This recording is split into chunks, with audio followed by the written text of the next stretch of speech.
Well, hello. What is up, everybody? Darren Graham here with my first live stream here on the Voice of College Football. No, you're not seeing it wrong. Mark is just fine. Everything's good. The Big Ten live show is back, however. Things are more than just okay. Things are more than just fine. Things are great. And the Big Ten Live is back. In case you guys have followed me before on my other channel, Darren Talks Ball, you kind of know how this goes. And if you're new to this, let me explain. We're going to go over some of the biggest games from the previous week. We're going to go over, I got to take a look at my notes here. Illinois versus Penn State, which was a crazy one. Crazy week in the Big Ten altogether, by the way. Nebraska struggles for like three and a half quarters against Purdue. USC needs a comeback to beat Wisconsin, outscoring them something like 28-0 in the second half. Minnesota, Michigan comes down to a call that maybe shouldn't have been called towards the end there. And then, of course, we've got some other great games to cover. We're gonna go over the Illinois Penn State game in depth. We're gonna go over Ohio State, Michigan State in depth, and I'm going to explain to you guys why even I, as a Michigan fan, think Ohio State is just flatly the best team in this conference. And I think anyone with two eyeballs and a brain can see that right now, to be frank and honest with you. We're going to go over also Minnesota versus Michigan because I had to cram it in there as a Michigan fan. And that was also a very intriguing game. So don't come after me in the comments. It was a great game to go over. Then we're also going to preview this upcoming weekend's set of games. We got Iowa at Ohio State, which could have been an intriguing matchup, but I honestly don't know if it's all that intriguing. Iowa with some issues heading into this game, and honestly, Ohio State looks like they're firing on all cylinders. As I mentioned before, they are the best team in this conference right now. I got to hand it to them. And then we're also going to preview Michigan. Yes, we're going to talk about Michigan twice in this live stream. So bear with me here if you're an Ohio State fan or whatever. But no matter what team you're a fan of, give this video a like, help get it up into the algorithm and all that good stuff. And go over and subscribe to the Big Ten channel, which is now fully up and running. I myself am uploading videos over there. We also have JR from the Ohio State channel occasionally doing live streams. I think, if I remember right, Saturdays, Sundays, and Tuesdays or something like that. So 3 times a week you get a live stream with JR of Big Ten Huddle, which is a great channel you should check out as well. And then you get me, you get Darren Graham, whether you love me or hate me. This is what you get. This is what you get right here. And then you get me of Darren Talks Ball fame. Kind of, I don't know. But you can go check out that channel as well. And just to get started, what's up, Jackson Johnson? What's up, everybody? If you have questions in the chat, we can also go over those as well. Of course, I'm going to try really hard to not get too distracted by the Lions Monday Night Football game because I am, not going to lie, kind of an idiot and don't schedule things. TJ asked me the other day, he was like, so when do you want to do the show? Like, what night of the week sounds good to you? And I was like, I really want to do it early in the week so we can get clips, so we can get these previews out early to give you guys the most amount of time to watch all the content that gets cut up from these and everything through the week. And I was like, let's do it on Monday night. There's nothing else going on Monday night, right? Monday Night Football. Completely forgot about Monday Night Football, and my Lions are playing. Of course, I live in Michigan fan, and a Lions fan as well. And if you guys want, I can do little updates here and there of how that game is going as well. What's up? I see Jackson Johnson is already in the chat. And of course, you guys, excuse me, bear with me here while I figure this stuff out. Don't forget, of course, to like, share, and subscribe. This has been a dream, by the way. I wanted to open up this stream before we really get into the games. We wanted to go over and all that stuff on this live stream. Really wanted to give a thank you to Mark Rogers for allowing me to do this. This is honestly kind of a dream come true. I started my channel a little bit over a year ago thinking I'd be lucky to get 100 subscribers, and here we all are now. This is a great opportunity. Wanted to give a shout out to TJ over at the Michigan channel and Ferris Khan as well. Ferris was kind of the guy that gave TJ the heads up on getting me on over at the Michigan channel, and now we're over here at the main channel. Started from the bottom, and now we're here. Now let's just get into it. Why don't we? Let's get into Illinois versus Penn State. Relatively a rock fight of a game. We'll go over the quarterback stats briefly here, but I really want to talk running the ball in defense, which is what we saw in spades in this game. Altmaier, of course, goes 16 of 25 for 185 yards, a 7.4 yards per attempt average, which is below his usual playing level, I assume, but still not terrible either. Of course, he had one touchdown and an interception, and a painful interception for Illinois fans at that. 64% completion percentage in this game and a 37.1 ESPN QBR. And then Aller went for 15 for 21, 135 yards, a 6.4 average, no touchdowns, no interceptions, a 71% completion percentage, and an 80.4 ESPN QBR himself. Aller really did all the more what little bit he really had to do in this game with his arm to get Penn State the victory, because this was really a rushing battle, and this is really where I think Penn State won this game. Caden Fagan, we talked about him in my preview and prediction video, by the way, over on my channel on Darren Talks Ball. We do preview and prediction videos of all the big teams each and every week, all the big games at least. We talked about Caden Fagan and this Illinois rushing attack, and it kind of let you down if you were an Illinois game in this one, I have to be honest. 13 carries, just 13 carries in this one. I don't know if he was banged up at one point or another. I didn't get to watch the full game. I was watching it in bits and pieces over here as I was up north in Michigan. In Michigan, we say up north, by the way. I should say that, clarifies. We probably have people watching from all over the country here. By the way, like, share, and subscribe and all that good stuff. I was up north for my niece's birthday over the weekend, so I feel like I have a fair excuse for not watching as much college football as one would expect from a college football content creator. Ultimately, he ran for 4.9 yards per carry, but his long of the day was for 34 yards. So outside of that 34-yard carry that I believe came a little bit later in the game, Caden Fagan didn't really do much. The people that did do a lot in this game, though, were Nick Singleton and Kaytron Allen, and they did not let that Penn State offense and that home crowd down at all. Allen went for 18 for 102 and a 5.7 yards per carry average. Singleton one-upped him in the yards per carry average, but fewer yards altogether. 16 of 94 for 5.9. I believe they each ran for a touchdown in this one. And Penn State, I just have to say this as a Michigan fan. I'm not going to lie. I'm not going to lie, and I'm going to be upfront and honest with you guys as the host of the show. I hope you know that, and hope you can tell that already and going forward. I wish Michigan hired Andy Kotelnicki. I do. Seeing what Andy Kotelnicki was doing, especially later on this game. And by the way, that Penn State offensive line was just bruising. It was dominant. I think if you were to take a team photo of that offensive line, it would just look like a bunch of bulldozers lined up one by one. And by the way, Tyler Warren, take a bow, young man, just doing everything that needed to be done in this game to win this game. Combined, Kaytron Allen and Nick Singleton go for 34 carries for 196 yards, 5.76 yards per carry. And I know this was somewhat of a battle. Illinois kept it close. Illinois made some mistakes down in the red zone. Of course, they had that big fumble-rooski on, I think it was a 1st and goal. There was a bad snap that drove them back, and they didn't end up scoring that drive. They missed a field goal. They had a couple of missed field goals, and of course, the late interception. But it almost felt to me, and this is where I'll make another Michigan comparison. I apologize, I'm a Michigan guy, so I'm going to talk a bit about them here and there.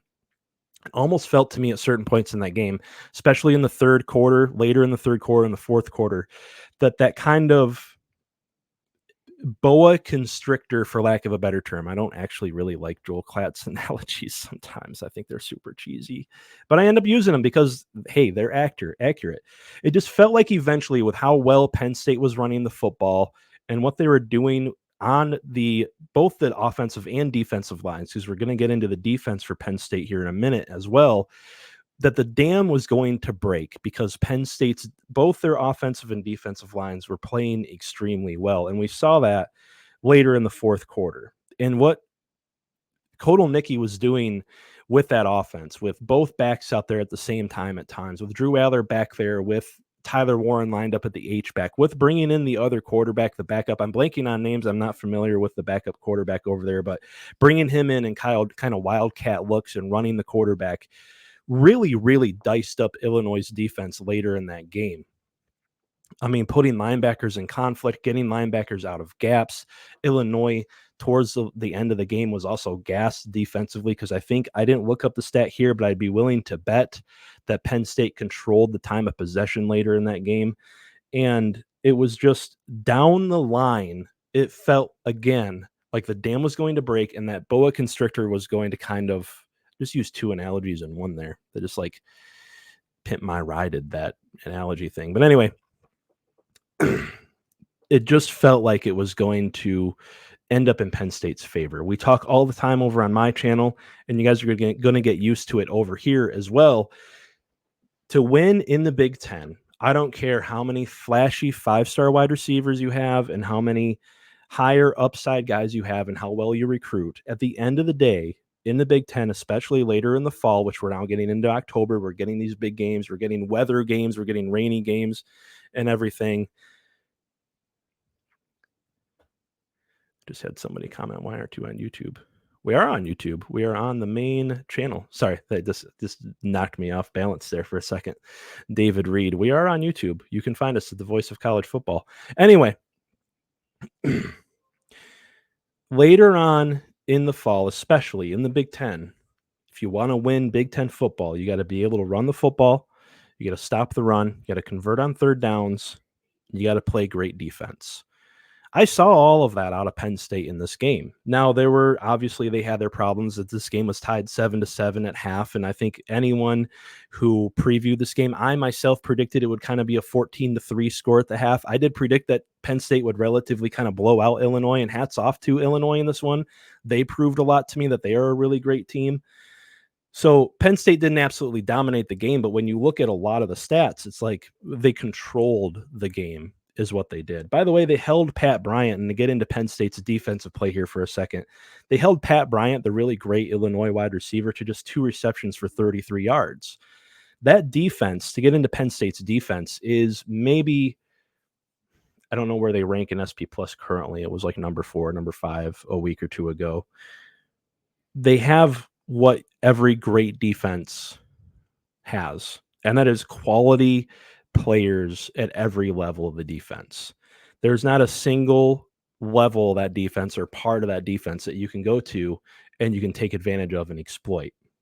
Durant, by the way, Zane Durant really stood out in this game with a sack and 2 TFLs. And overall, as a defense in this game, they had 7 sacks and 13 TFLs. Now, I know some of those TFLs don't technically count like classically, like they weren't all on Penn State. It was more on Illinois, especially with the fumble and things like that. But 7 sacks, 13 tackles for a loss. And of course, the dam finally broke when AJ Harris had that late game interception. Penn State then went on an 8-play, 41-yard drive that ended in a touchdown. And that was all she wrote, because by then, I believe, if I remember right, they had a 21-7 point lead with only 1:55 left. And with all the more Altmyer was really able to do against that defense all game, that was all she wrote. Altmyer, I thought, played well at times in this game. Actually, he picked up some first downs with his legs. He was decisive. He was a very, of course, experienced quarterback at this point. Only 1 interception in this one, and that makes it only 1 interception for him so far this year. I wouldn't be surprised if Illinois is still a great team going down the line. They impressed me. That hostile environment in Happy Valley is one of the more difficult places to play in all the country, especially at night. And that's really what I got on Illinois versus Penn State. Let me know in the comments what you guys think. PSU Jim says need to fix the kicker situation. Penn State missed some field goals in that one as well, didn't they? Now that I think about it. We're going to getting some text here. Apparently, we are on the wrong channel. We're on Mark Rogers' channel. Whoops. We're not on the Voice of College Football. We are on Mark Rogers' channel, his personal channel. So that's why we are not actually on YouTube, David Reed. I'm going to text TJ here real quick.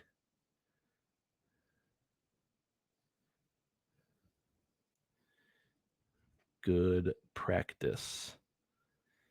At least. This is my practice trial run. There we go. We can still get a few people watching. We got 70 people watching live, even though we're on the wrong channel, technically. But who cares, right? We are talking ball, which is one of my favorite things to do. Like, share, and subscribe. Anyway, subscribe to Mark's channel. I just noticed in the screenshot he's only got like 50. Subscribe to Mark's channel. I'm sure he would also appreciate that. Maybe. We're going to get into Michigan State versus Ohio State. Ohio State, of course, traveling to East Lansing and getting an easy dub in a minute here. But first, I was hoping to get more questions and comments in the comments. But if you guys don't have anything else, we'll just roll over to that. There we go. Still figuring out how to do the banners and stuff. That's a little audio cue for Chris. Shout outs to Chris, by the way, who cuts these. There we go. Another good clap right there. We just talked about what it takes to win in the Big Ten. We talked about third down conversions. We talked about running the football. We talked about playing great defense, especially this time of year. You get inclement weather, you get weather games, you get all kinds of things that can throw you off of your game. There wasn't really any inclement weather in East Lansing last Saturday. It wasn't really that cold. I live about 70 miles away, for instance. I know. There wasn't really anything outside of that other than maybe the intimidation of playing one of the best teams, if not the best team in the entire country, in the Ohio State Buckeyes. And still, Michigan State. First of all, to me, Michigan State really in this game looked like a team, and I've been saying this so far this season, that looks like they're a year or two away. That there's just, you'll see Aiden Childs make some very pretty throws. You'll see the tight end that they have that doesn't get talked about enough, by the way, Jack Velling, make some incredible catches. You'll see Lynch Adams break out some great runs. This team likes to run seemingly a lot of stretch plays and a lot of off-tackle plays, which I think is good for them to do because I don't think between the tackles is their game. Their offensive line is one of the things that I think they actually need to fix. You'll see them make great plays. You'll see them gain some yardage, and then you'll see them completely blunder it up. I'm a nerd. I play a lot of chess.com, and it's interesting. And on chess.com, you can go over kind of like your game score, a game analysis after every game. It feels like if you were to do this for Michigan State, it would be great play, great play, great play, great play, blunder. I'm going to break down the first 5 drives they had in this game, which took up the first half, by the way, just to give you guys an example. So OSU gets the ball first. They go down the field and score a field goal. Then Michigan State go 7 plays for 55 yards, so that's really good. They get a 4th and 1 at the 20 and a QB sneak that was not executed very well, absolutely fails. The center and the quarterback were a little off on the timing of that. The center seemed to kind of dive first, and the quarterback kind of paused for a second, and it was bad. Then it goes to 10-0. OSU scores on their second drive. So now you're in a hole. Now you're down 10-0, and now maybe the pressure is mounting a little bit. They go 5 plays, 64 yards in just 5 plays on the SP Plus #1 defense, by the way. According to Bill Connolly's metrics, Ohio State came into this game as the SP Plus #1 rated defense. And Jack Velling fumbles just inside of the 10. So now you got a turnover and downs, and you got a straight up turnover, and then 10-0. You get a touchdown off of a Will Howard interception. I believe that was a pick 6. If I remember right, and if I see it correctly here in my notes. So it's 10-7. Then OSU gets the ball back after the pick 6. They score, make it 17-7. And then MSU goes 9 plays for 59 yards. And now I'm thinking MSU can score here, make it 17-14, and we could have a game. I'm not saying that MSU would have won that game, but in an alternate universe somewhere, that first half ends with Ohio State up 20-17 or 20-14 or something like that. And you're thinking miracles can happen, right? MSU could potentially keep this close, and who knows? And Aiden Childs fumbles at the 16. So now you have turnover on downs, fumble, 3 out of your first 4 drives. And one of those drives technically is just an interception return. Then the teams exchange punts. MSU goes 3 plays for -2 yards on their last drive of the half. And then what do you know? The talent and the experience and just plainly the depth and breadth of this Ohio State team takes over, and Jeremiah Smith scores an incredible touchdown, makes it 24-7. MSU tried a shot play on that. They had one more possession. They tried a shot play, and then they just knelt down and kind of just gave up the first half. And against a team like Ohio State, against any Big Ten team, we just talked about Illinois and how I think they're still a pretty good team. They're a decent team in the Big Ten. You can't make mistakes like that against Illinois and their talent level, and Luke Altmaier and Pat Bryant and Caden Fagan and that good, decent to good offensive line that they have. They will make you pay. Ohio State will make you pay again and again and again. They can beat you even when you play your perfect game. They can beat you. So at halftime it's 24-7, and it ends up something like, I didn't even write the final score down because it doesn't, why does it matter? Ultimately, in that first half, MSU has the ball, by the way, in that first half for 27 plays. They get 180 yards in the first half, again, against the SP Plus #1 defense in the country, and they have just 7 points to show for it. By the way, on my channel, I mention often, and I think it's funny, I think this game is an example of it. We're all kind of obsessed with yards covering college football, but this just goes to show that in some games, in particular, yards are kind of an empty statistic, because if you just bundle up a bunch of yards between the 20s and you turn it over in the red zone, or you go fail a 4th and 1 in the red zone, like in this game, those yards don't count for anything. But again, it actually showed me, and especially talking about that first half, that Michigan State with Aiden Childs, by the way, they have Nick Marsh, who was an incredibly great first-year freshman wide receiver. By the way, he's like 3rd behind Jeremiah Smith and the guy from Alabama in reception yards for a freshman wide receiver this year. So, yeah, they can be a very good team in the next 2 or 3 years. They just got to fix the mistakes. You got to get over that mental hurdle that I think exists, especially when you play really big teams.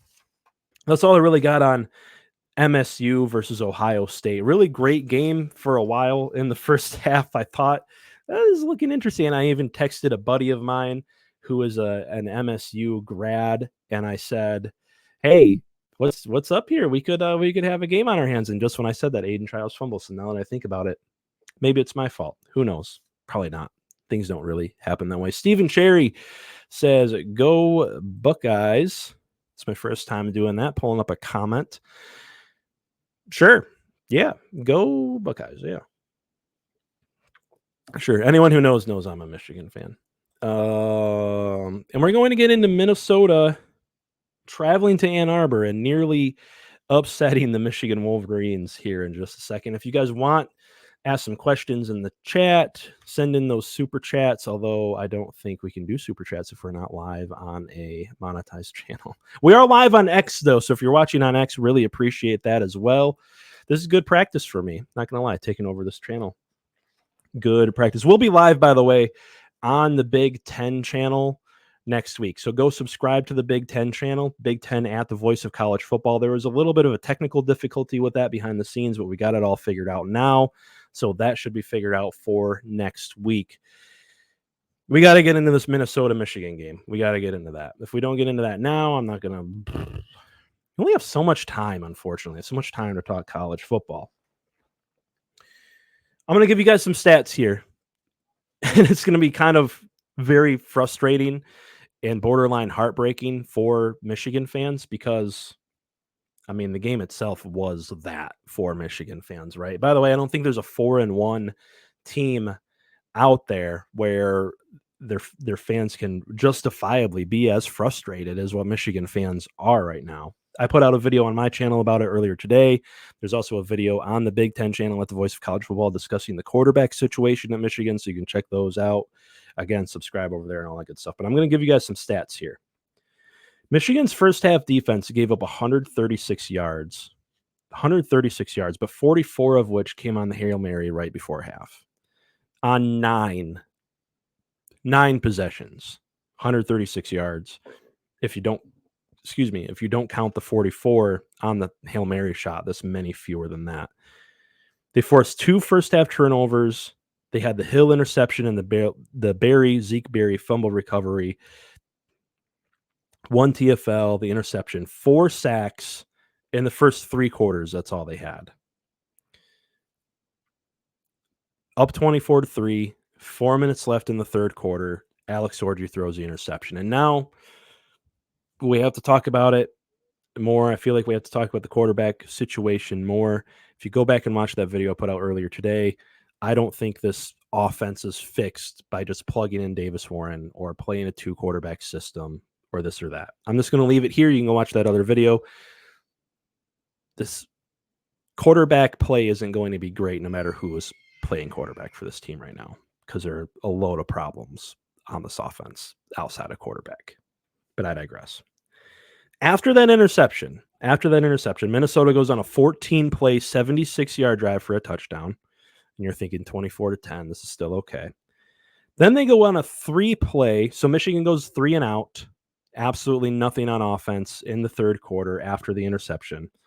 Then Minnesota all they need after that is a 3-play, 17-yard drive for a touchdown after a 60-yard punt return. We all talk about Michigan's path to victory in any given game and how narrow it is. At least we do on my channel. We have in the past.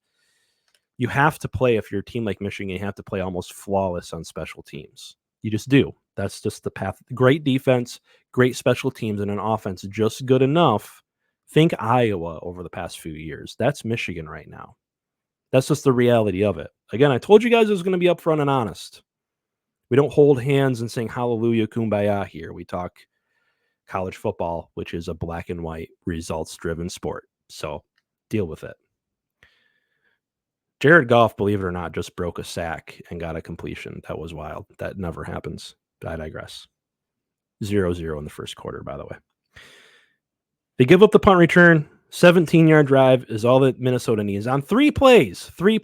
And by the way, Minnesota in the first half, leading up to that interception, so a half and 3/4 of a quarter, their offense was getting less than 3 yards per play. After that, it was over 6 yards per play.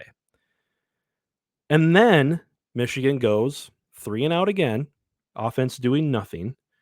And Minnesota goes on a 14-play, 75-yard drive for a touchdown. So after the interception, before the interception, remember, Michigan had only given up 136 yards and 9 possessions. In those 3 possessions I just listed, they had 31 plays for 168 yards, and they scored 21 points. I think there's a lot to say about Michigan treating the 2024 version of their team like it is the 2023 version of their team. I think there's a lot to say about the kind of lack of depth that there is on this team in comparison to that one, because we've seen it now. Fresno State was able to do some things later in the game in that home opener.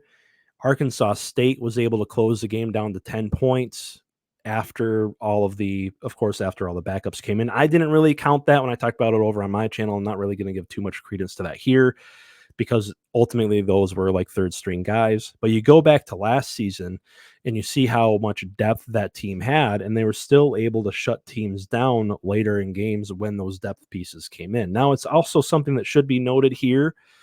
Michigan, of course, was without Will Johnson and Josiah Stewart. And if you've been watching this team, of course, Will Johnson is one of the best players in all of college football, let alone on this team.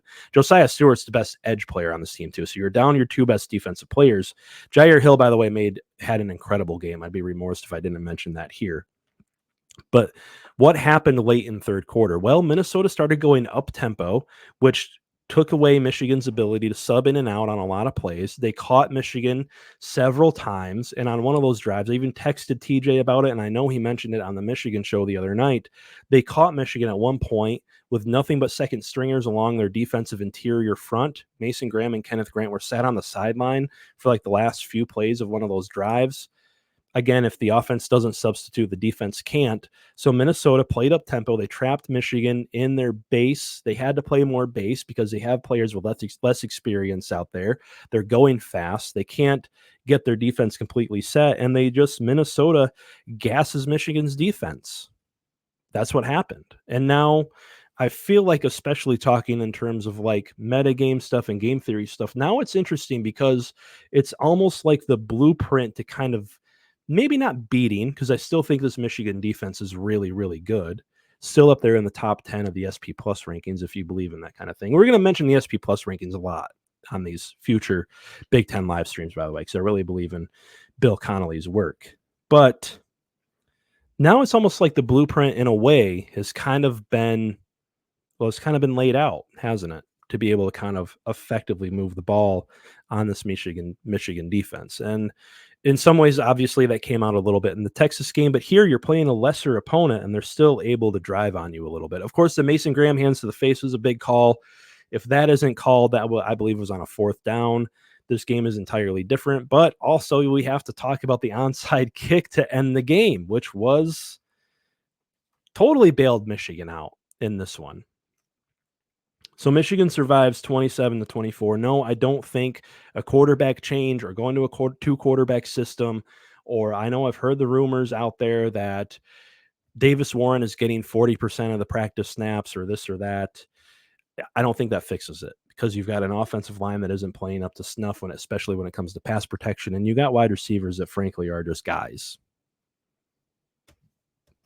Even Colston Loveland made, I think, kind of a mistake in not fighting for the ball more on that interception, but also that was a good decision, but a bad throw, by the way, that interception. I think that if you watch the film, the safety had been running on the dig route that was going under Colston Loveland, turned his hips, flipped his hips real quick, and came back the other way. When Orji released the ball, he was an open receiver, wide open, but he threw the ball short. He kind of hung it in the air. On top of that, gave the safety time to get over there, and that's it.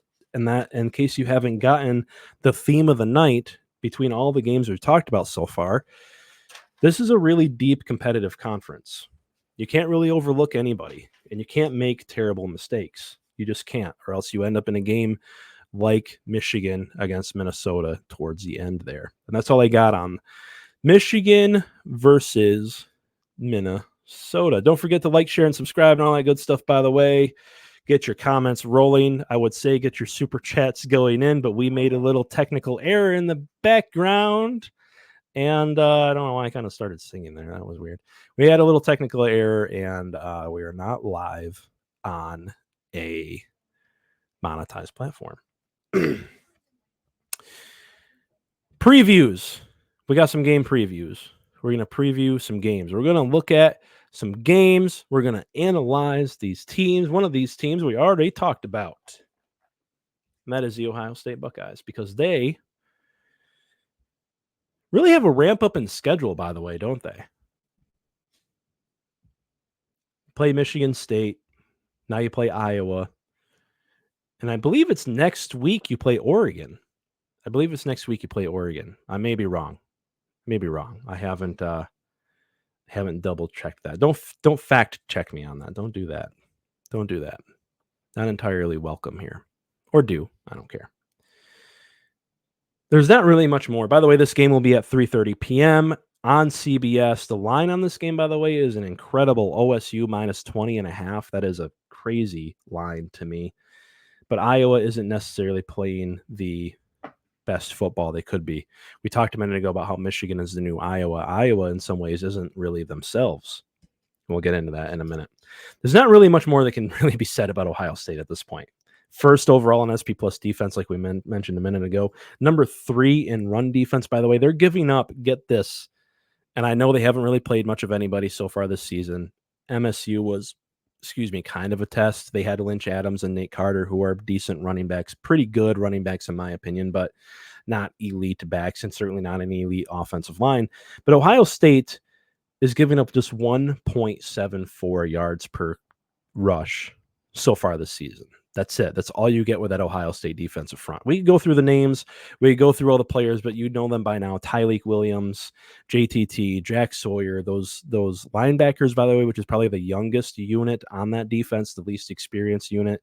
Sonny Styles and those guys are playing incredibly well. The thing that stands out to me most about Ohio State's defense, and Ohio State in general, is that this is no longer a finesse team. And that may be hard, especially for some Michigan fans out there to hear.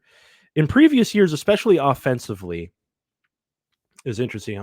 We were talking with JR the other night, who hosts obviously the Big Ten or the Ohio State channel, excuse me. We were talking to him. He had called into the Michigan Call-In show, and I mentioned how in previous years, if Ryan Day called a wide receiver screen or something of the like against Michigan, I would literally react to it in real time and be like, "Oh, thank you for the free down," because it was a little more finesse, and the wide receivers especially couldn't block out on the edge very well at all. So far this season, I see a team that is completely changed in those regards. Everybody on that offense blocks. And I think that's a sign of Chip Kelly's coaching. Obviously, Chip Kelly, the new offensive coordinator over there. And also the cornerbacks, by the way. I don't know what they've done defensively over there as far as coaching, but the cornerbacks, especially Igbenusson and Denzel Burke and those guys, are tackling in space much better than they had in previous years. Great defenses, sometimes it just comes down to having great tacklers. You don't get the extra yards, you don't get as many of the explosive plays, and therefore you fall behind against a team like Ohio State. And again, there's just not much more to say. Will Howard's playing incredibly effectively.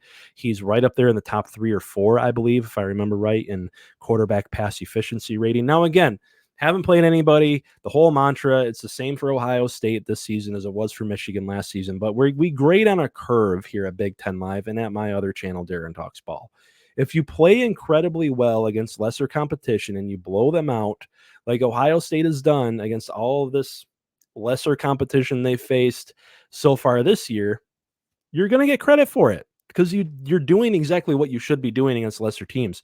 Ohio State didn't play like Michigan down the stretch when they had a big lead on MSU. They kept the pedal to the metal and they closed out that game. That's what they've done in every game they played so far. So we're going to give them credit for that. Now, coming into this Iowa game, Iowa is 4th overall in run defense. They're giving up just 2.4 yards per carry.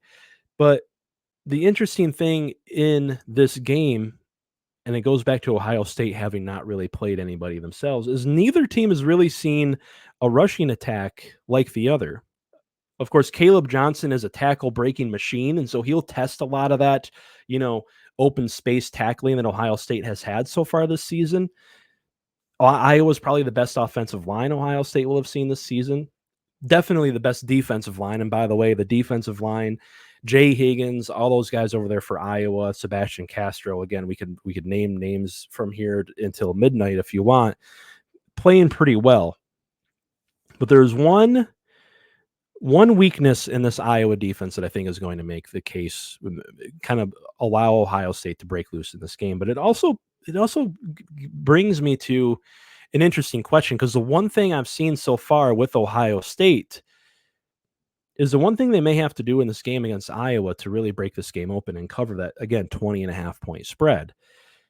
And that is at Iowa, which is usually a very, very good team against the pass. And people in my Discord, by the way, we have a Discord over at Darren Talks Ball. You can join if you want. People in my Discord have mentioned this because I got a lot of Iowa fans in there. There's a problem at cornerback too, and there's some problem in pass coverage. Iowa 54th outside of the top 50 so far this season in team pass efficiency defense. Quarterbacks on average have a rating of about 121.77 against this team. So that really begs the question, and I haven't seen this too much out of Will Howard and Chip Kelly with Will Howard so far this season. They've been able to just kind of ground and pound a lot with Quinshon Judkins and TreVeyon Henderson. And at times they push the ball downfield. But again, even going back to that, what was it, the Akron game or the Marshall game, excuse me, a lot of those longer touchdowns were screens that just ended up going very long, or Emeka Egbuka breaking loose on a short route. So Iowa has one weakness, which is giving up more chunk pass plays than they have in the past. We saw that in the Iowa State game, by the way. We've seen that in a couple games so far this season. Will Ohio State push the ball a little bit more downfield? Because I think, unlike most years playing Iowa, you might be able to get away with it. You might just be able to get away with it. This is just a preview. I'm not going to do a prediction here. You'd have to go over to Darren Talks Ball to get all that quality content. Look at that sales pitch there. But I do think that it'll be a very, very tough test for Iowa. Iowa's offense, obviously, completely one-dimensional. Cade McNamara, interestingly enough, has a lower ESPN quarterback rating than Alex Orji right now. Cade McNamara super ineffective in certain games, played well at certain times, but those were against FCS schools and lesser competition. He'll be playing the best defense in the entire country this Saturday, again at 3:30 p.m. over on CBS. That's all I got for that one. Checking the comments here. Don't have too many more people commenting. Comment with your score predictions on the games. Let me know, by the way, this is our first episode, of course, of Big Ten Live. Let me know where you're watching from, what team you root for, and all that good stuff. If you have questions, we will answer them. We can chat a little bit here and there. And don't forget, of course, boom, to like, share, and subscribe and all that good stuff. We're going to get into Rutgers, Nebraska next, but I honestly need to take a drink and check in on this Detroit Lions football game. Interesting college football ties. Mike Macdonald, of course, now the head coach at the Seattle Seahawks over there. But Detroit in their black and blue uniforms. Not sure how I feel about their black and blue uniforms, honestly. Little kitschy for me. Little kitschy. But they're playing well. I think Seattle's got a 1st and 10. There was a penalty. But anyway, you guys aren't here for NFL talk. That's not real football. I have opinions on new NFL pass interference rules and all that good stuff. We're going to preview Rutgers, Nebraska real quick, and then we're going to get into Michigan versus Washington coming up this weekend. And then, unless you guys have more questions or comments in the chat, we are going to roll on out of here. Rutgers versus Nebraska against the Cornhuskers, against the Corn Men. 4:00 p.m. over on FS1. Don't know who's on the call. Don't care. I don't really pay attention to who's on the call. But if people have opinions about announcers, just mute it if you don't like them. It's America. You can do what you want to an extent. 4 p.m. over at FS1. The line on this game is Nebraska -7, and I feel like, honestly, that's a pretty good line. The Vegas guys all know what they're doing, of course. The biggest question for me, and I think the biggest question for anybody in this one, of course, is can Nebraska contain Kyle Monangai? This is kind of a case of unstoppable force meets immovable object, to go down that corny. See what I did there? Cornhuskers. Corny analogy. Kyle Monangai so far this season, 32nd in yards per carry at 6.07, though. So he's only 32nd, but there's a lot of running backs around this country that are tearing up college football. By the way, I know they're not Big Ten, but Boise State, Ashton Jeanty, if you haven't heard of that guy or watched that guy yet, Boise State is averaging 8.5 something yards per carry. Ashton Jeanty should be in the Heisman conversation, but I don't know if you all are ready for that yet. Are you all ready for that conversation yet? I'm not sure. But again, unstoppable force, immovable object. Nebraska, 15th in run defense, giving up just 2.75 yards per carry given up, and they were 8th. At last check, they were 8th in SP plus defense. I've been saying it so far this season. They've got some good defensive backs over there. I'm blanking on names right now. Yes, Frank Corone, prayers to the hurricane victims. I should have opened with that. I know Uncle Lou, one of the bigger college football YouTubers out there, was having some issues, had some unfortunate things going on. And yes, RIP to Pete Rose. Pete Rose, unfortunately, passed away earlier today. And I'm just going to add one more in there. Chris Christopherson, RIP, big man. Love the rubber ducky. If you're not familiar with the movie Convoy, did you even grow up in the 80s or 90s? Anyway, I have to remember where I was at here. Nebraska's defense, 8th in SP plus last time I checked. Been saying it all year. They are an underrated defensive unit. Now, of course, they haven't played the best quality of competition so far this season, the highest quality competition in some regards, but this team played Colorado, who just laid it on some lesser competition themselves, and they played Illinois, who, as we saw in that Penn State game, incapable of scoring points against better defenses, but looked like a pretty tough team in that Penn State game. So Nebraska's defense, I think, is in some ways legit. Do I think that they're elite of elite? Do I think that they're up there with the team that we just talked about in the Ohio State Buckeyes? Absolutely not. But their run defense is pretty good so far this season. Rutgers has to be multifaceted. against this Nebraska defense. If they try to hand the ball off to Kyle Monangai 30, 35 times and give him like a Blake Corum level of carrying capacity in this game, I don't think they're going to be able to pull it off. Again, Ethan Kaliakmanis, not the world's best thrower of the football. So I don't know if Rutgers will be able to pull this game off without Ethan Kaliakmanis being able to make some throws downfield. Now, they do have a really great receiver over there, pretty good receiver. They got that like 6'6" guy whose name I'm blanking on at the moment. I'm not great with names, by the way. I have to admit, as a new host of the show, you're going to hear me blank on names all the time. I apologize. It happens. I'll do my best to describe it. If you're a fan of the team, you probably know what I'm talking about anyway, because there's probably only one receiver on Rutgers that's 6'6". So there you go. Rutgers, I think, has to be really multifaceted in this game. And the interesting thing to me is Rutgers, speaking of run defense, speaking of Big Ten football, running the football, converting third downs. Football isn't all that complicated of a sport, by the way, people. It is, but it isn't. We'll talk about that sometime if you're ready for that. Rutgers themselves are 98th in the country, and especially playing kind of like the competition they face, Virginia Tech and some other lower level competition. 98th in the country is pretty bad. They're giving up 5.91 yards per rush. So my question really for Nebraska in this game, and I think it was really interesting to me, by the way, going back to that Nebraska-Illinois game, I really thought Nebraska was going to start out running the football in that game. First year starting quarterback, decent to good, pretty good offensive line. You know, they got some ability to run the football, of course, with Rahmir Johnson and Dante Dowdell. I thought they'd open up that game and run the football, establish the run, get the play action going for their first year quarterback. And they came out and they just slang the ball all over the yard. Slung the ball all over the yard. And they really put that game in Dylan Raiola's hands. And now we saw down the line, Dylan Raiola made some mistakes in that game. I believe he threw an interception. In fact, I know he threw an interception now that I think about it. And Illinois was able to win that game. If Nebraska, against this Rutgers defense, which, by the way, has some pretty good corners, they have a defensive end who can get pressure in Aaron Lewis. They have some pretty good linebackers. If Nebraska does the same thing in this game and just puts the ball in Dylan Raiola's hands too often and puts the game on his shoulders, I think you may have another situation in this one where Rutgers is able to keep it close and able to maybe pull one out late. Because as we all know, what does Nebraska do? Nebraska.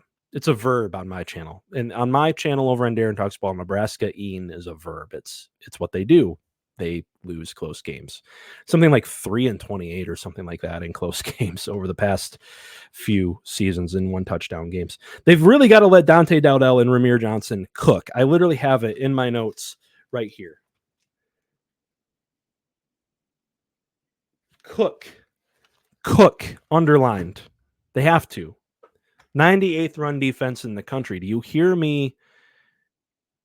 What's his name? Matt Rule. Do you hear me? Do you hear what I'm saying right now?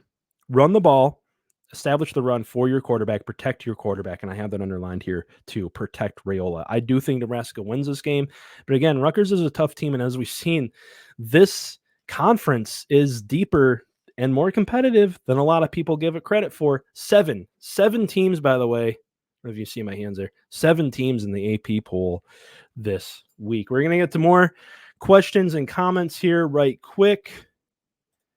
Frank Carone, yes. Chris Rubber Duck 10-4, Rubber Ducky. Yeah, Chris Christopherson was a big part of my childhood, not gonna lie. He and as you guys can probably see the guitar in the background, I'm a bit of a music snob. He and Johnny Cash, obviously, and John Prine and Willie Nelson and the Highwaymen. I grew up listening to the Highwaymen on an old tape deck in my dad's old GMC work truck, driving home with him.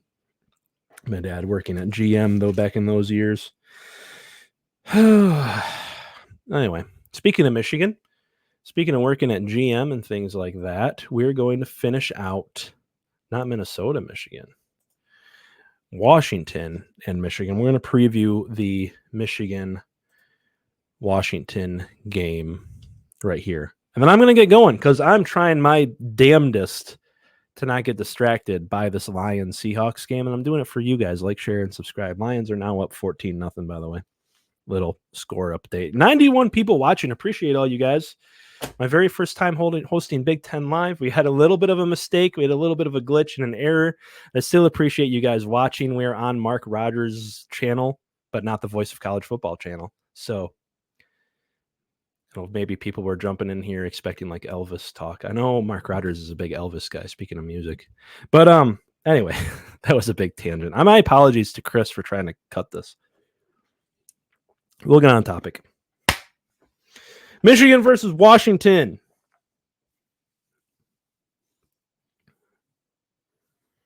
Fun fact, Washington is only giving up 3.74 yards per carry, and they've only given up 4 rushing touchdowns all year. And it goes back to what we talked about earlier in this live stream, by the way. Michigan has, out of all the teams in this conference, outside of like the Northwesterns and Purdue's of the world of this conference, they have an extremely narrow path to victory. They really do. In my nerd life, I play a lot of card games and things, and we have a term called win condition. It's, if you're not familiar, the conditions in the game which present you with your best opportunity to win. So Michigan, thinking in that way, their win con, if you will, what we'd say for short, is a game in which they're able to run the football, control time of possession, hold the other team's offense off of the field as much as possible, and play great special teams. More so than any other team in college football, I think. Any other, AP poll, better, higher quality in terms of talent and things teams, comparing them to other high-level teams. Absolutely needs all 3 phases of the game playing well. We saw that late in the Minnesota game with the punt return that they gave up where they didn't have the guy covered, obviously. We've seen that with turnovers. You can't turn the ball over either. You have to possess the football, take care of the football, play great defense. The checklist for Michigan to win the game is long, is what I'm saying. There's no, we're in a shootout. Well, we have a great quarterback we can lean on. We're in a defensive struggle. We can really, really just leave it up to this defense alone. Because to be frank with you guys and be frank with whatever Michigan fans may be watching out there, you don't have the depth on defense to do that for 4 full quarters. Washington rushing, only giving up 3.74 yards per carry so far this year kind of scares me. But then I know they haven't faced, outside of Rutgers, they haven't faced a team that runs the ball a lot. And by the way, Kyle Monangai absolutely gashed them. So from what I gleaned from the Rutgers-Washington game that I did get to watch last weekend, by the way, I did watch some football despite it being my niece's birthday. Happy birthday to my niece, Lucy, by the way. She's turning 2. She did turn 2. She turns 2 today, actually. I think about it. Anyway. The big issue for Washington was the tackling. And maybe that presents itself here, but that's an if and maybe will happen thing that I can't really guarantee to you guys. Maybe that gets better. Of course, Stephen Belichick, there's the name, is their defensive coordinator, which is really funny to me, really weird to me. That's an odd, random fact, fun fact for Washington. People that aren't familiar with Washington out there. Washington's also 31%. They're at 31% in third down defense, 29th in college football. So when you're talking about Michigan's offense, they have to convert on third downs. They have to run the ball effectively. And the stats say that Washington may actually keep this game close. By the way, this is kind of a Giles Jackson revenge game, quote unquote. There's an interesting player that's kind of taken off in some ways and become not necessarily a star, but has gotten some touches and some good receptions for Washington so far this year. And last year, he was also on the team in Giles Jackson. 7 receptions for 59 yards last week. And again, they did give up 184 rushing yards to Rutgers at 5.3 yards per carry to Monangai. This game is really going to come down to whether Michigan can run the football or not. I hate to put it as simply as that, but that's all this offense can really do or show me at this point. Alex Orji had some effective throws last week. I thought he manipulated the pocket really well under pressure. And by the way, Washington could put Michigan under pressure in terms of the quarterback, in terms of Alex Orji in this game. I don't know what Carson Bruner's availability is. I think he got a little bit banged up in that Rutgers game, but he's a really great linebacker. Look for him to be blitzing a little bit here and there and try to put that Michigan offensive line on their heels. By the way, this game is at 7:30 p.m. on NBC. The line is 2.5 in Washington's favor. Speaking of the passing game for Michigan, I still don't think it's going to get much better in this game either. Speaking of Alex Orji, They just played Minnesota, who was like second or third in the country, or was at the time second or third in the country in team pass efficiency defense, and had intercepted the ball right up there with the Illinois of the world. They had like 7 interceptions going into that game. Now they have 8. Washington is third in team pass efficiency defense.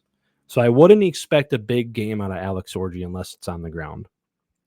Again, I think they'll have to once again do what they did in that USC game in the first half and in the Minnesota game in the first half, which is tilt the field. They got to play field position. They got to play Iowa football. That's how Michigan wins. By the way, Michigan so far this season, speaking of pass efficiency defense, is only 55th. 55th in team pass efficiency defense. And this is another thing that scares me as a Michigan fan coming into this one. Will Rogers is one of the best and most experienced quarterbacks that they will see this season outside of Quinn Ewers. Low-key, pretty good quarterback play over there for Washington. So, again, I'm not doing predictions here. You guys can follow me over at Darren Talks Ball for all of that. But just a little preview of Michigan and Washington, which I think the Vegas betting people have quite right. This could be a very close game. And Washington has more ways to win. They just do. I see more paths to victory for Washington. Their offense has some pretty good wide receivers. They have a good quarterback. By the way, they have a good running back we didn't really get into. Decent running back.